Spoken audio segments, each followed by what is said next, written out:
Should the government of the Philippines, the president himself, request for the ICC that our former president be brought back to the Philippines, can that be facilitated? Yes. Thank you. Should the government of the Philippines, the president himself, request for the ICC that our former president be brought back to the Philippines, can that be facilitated? Yes. Thank you. He's happy to see his defense team. Yeah. And we're working on his case. Thank you, sir, for that. So, Attorney Kaufffman, the ICC is in trouble after the U.S. placed sanction on Chief Prosecutor Karim Khan, who also faces a serious personal allegation. His email and bank account are reportedly blocked. So, our question is, number one, what happens now the case against former President Duterte? And number two, if the Chief Prosecutor can't do his job, who will handle the case? And number three, and how should the Philippine government deal with this, knowing the ICC is being questioned and the US is against it? Well, let's start with the last question. Yeah. I think that the real prosecutor in this case is actually in Manila, sitting in his palace. He's the person who threw President Duterte over here to The Hague. He's the person who used the office of the prosecutor as a tool in his political campaign, and it won't work. Now, regarding the sanctions, the US sanctions, these were imposed, I don't think it has anything to do with the Philippines situation. As you may be aware, President Trump is pretty annoyed with the ICC because of the investigation into the so-called Palestine situation. And he has said, quite frankly, that anyone who targets the United States, who targets United States allies, and for all intents and purposes that is Israel, President, Prime Minister Netanyahu, they will be subject to sanctions. Now, at the present moment in time, these sanctions are only affecting one person in particular. That's the Chief Prosecutor, Karim Khan, who has now suspended himself because of the allegations of sexual misconduct. I'm not going to go into those allegations. It's not my role to pass judgment. But he is being investigated by the United Nations, and the United Nations Office of Internal Oversight Services will come back with their decision on the matter in due course. And then whatever happens to Chief Prosecutor Khan will happen. But the person who is handling the case at the moment is the Deputy Prosecutor, that's Mame Niang. Yeah. And he has overall control of the case, and he's the person who is now signing off on the documents in President Duterte's case. However, on an operational basis and on a day-to-day basis, the person interacting with the defense is an experienced American prosecutor. I'm not going to mention his name, but he's a professional prosecutor. We just hope that the deputy prosecutor himself will take the time to learn the case and also interact with the defense, because just as I am accustomed to interacting with the former chief prosecutor, I expect that the deputy prosecutor who has now assumed that role will interact with me. Attorney, with respect to the application or the motion that you filed pertaining to the disqualification of 2 of the 3 judges, we are awaiting the result of that. Do you have insights, or were there already information with respect to the result from the plenary session? Well, let's get this straight. Okay. I'm defense counsel. I don't sit in chambers. I'm not a party or a fly on the wall in the discussions of the judges themselves. The judges, as you will be aware from the decision which was issued, have been required, I'm talking about the 2 judges who the defense requested to disqualify, have been required to make their observations by a certain date, and that was yesterday. Yeah. They would have made their observations. I'm not sure whether those observations are disclosed to Defence Counsel at this moment in time. And they will be disclosed in due course once the plenary have sat and once the presidency renders its decision, and we will know what they decide.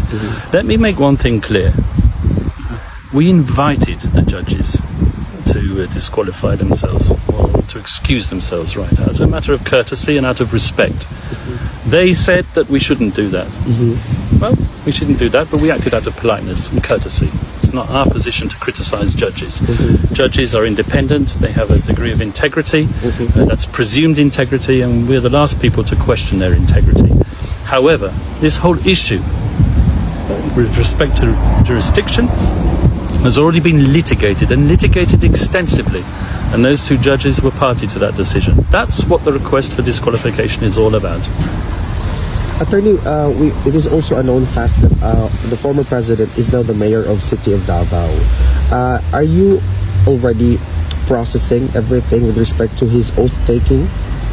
I'm not going to talk about oath taking or anything. That's a legal question which is being handled by his Filipino lawyers. Okay. Yes. About the 73 days. Oh yeah, he's been there for 73 days already, held inside the ICC detention facility, attorney. Do you think that we're looking at years or hopefully the soonest possible time that he'll be released? As far as I'm concerned, it's always the soonest possible.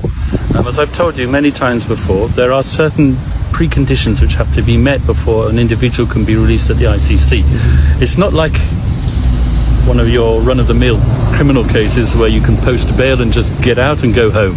No, in order for someone to be released here, there has to be a willing state party capable of receiving him onto its territory. And that's what we're looking at. It's a long process. It's something which requires a certain degree of diplomacy.